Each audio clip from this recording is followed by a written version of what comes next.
আজকে আমরা আবার চলে এসেছি এই দুপুর এখন খাবার দিতে। এসে দেখলাম ঠিকঠাকই আছে, শুয়ে আছে, দিয়ে জল চাইছে। এখন জল টল এখন কিনে দিই, খাবার নিয়ে এসেছি, এখন দেখাচ্ছি খাওয়ানো খাওয়া। এখন এই জলটা নিয়ে নিলাম, এই যে সৌনাক আছে আমার সাথে, আর বন্ধুরা বাকিরা সব পড়তে গেছে, ব্যস্ত আছে সব। তো আমি দুজন ফাঁকা ছিলাম, ওরও পড়া ছিল, ও পড়তে এখন গেল না, আমি ফাঁকা ছিলাম, এখন চলে আসলাম। খাবারটা দেবো তো খাবার দিয়ে পড়তে যাবে। আজকে স্কুলে গেছিলাম, স্কুলে সব বন্ধুরা টাকা পয়সা দিল, 4-5 জনের অনেক টাকা পয়সা দিল। তাও আজকে ওষুধ টষুধগুলো উঠে যাবে, ওষুধের খরচাটা পুরো উঠবে না, প্রায় উঠে যাবে। খাবার তো সৌনাকে খাওয়াচ্ছে পুরো নিজের দায়িত্বে, আর মাঝে মাঝে অন্য 2-1 বন্ধুরা খাওয়াচ্ছে। ঠিক আছে, এখন খাবার ওখানে গিয়ে দেখাচ্ছি।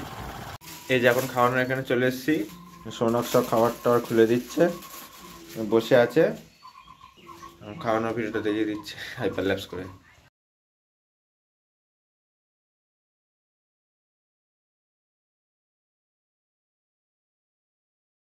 এখন এই খাওয়া দাওয়া হয়ে গেল কমপ্লিট, ওষুধ তো দিয়ে দিয়েছি, সৌনক এখন ওষুধ খাইয়ে দিল সব।